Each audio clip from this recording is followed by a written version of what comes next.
What's up, guys? Welcome to another episode. Today is going to be all about white balance. So I'm under strict orders not to go super nerdy on you guys like I already did the last time we filmed this video and didn't release it. So we're going to try to keep this really simple.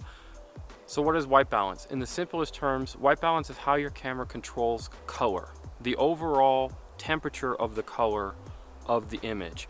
And in photography, we measure color in temperatures, in kelvins. So every light source, whether it's the sun or if you're in a shady area or under the weird lights in your house or a street lamp, every light source, or even if it's reflected color, has a temperature. And that's what the numbers that your white balance is using.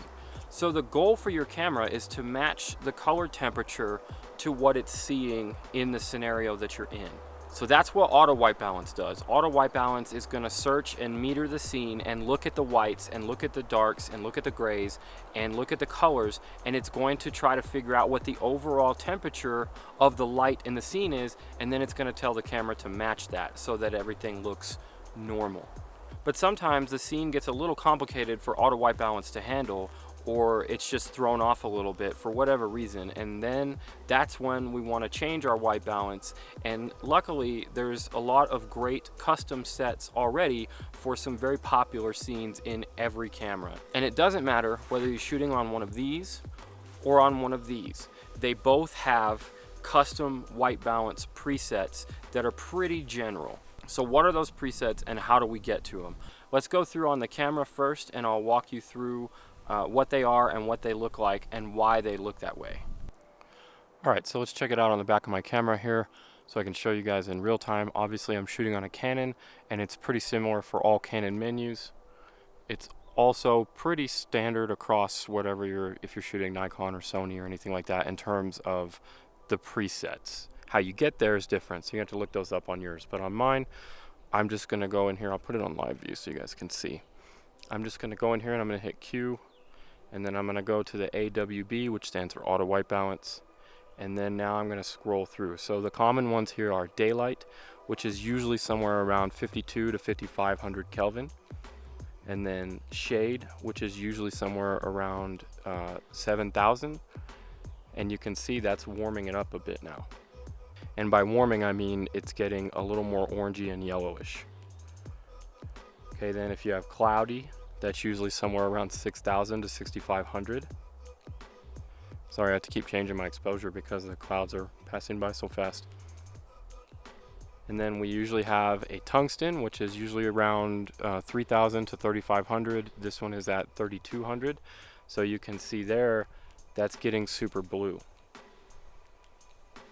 And if we keep scrolling, the next really common one is fluorescent. So if you're shooting indoors under fluorescent lights, that's a good one to have. And then we have some custom ones. So right here, 10,000 is usually the max that most cameras can go to. So if we select it, now you see that it's like super wonky, yellowy, orangey looking. And then if we select it, now we can scroll through. And as we change it back down, it's getting bluer, and now it's super blue. 2500 is usually the lowest it can go. So you may have noticed some wonky things going on in the color, specifically how we said that the higher the numbers, the warmer the temperature, the smaller the numbers, the cooler the temperature. And by warm we mean orangey, yellowy, and cooler we mean blue. So the reason that we saw such dramatic changes out here when we changed the white balance is because what the camera is metering as white and what the light scene actually out here didn't match up. Those numbers didn't match up. So we're in daylight right now, with pretty much daylight. Even though I'm in the shade, the average is still daylight. So anywhere between 5000 and 6000 Kelvin is what's probably going to get us the best color temperature out here right now. But when we changed our camera from that and told it to go to these other presets that were not in the range of 5 to 6000, that's when you start seeing that color shift, because you're telling the camera that the light source is a different temperature and it's setting its white balance to match the temperature you're telling it, and that's when you're going to see the offset. So if you've ever taken pictures in your house or at a restaurant or whatever, and you see the food and everything's looking really warm and really ugly, that's because your white balance did not measure the light source color temperature properly. And same thing, if you've taken pictures at night or with a flash or whatever and everything is looking super blue, that's the same thing is happening there. Your camera's white balance did not evaluate the color temperature of the scene properly, and it set it to something that didn't match. So anytime your numbers don't match, you're gonna have weird colors.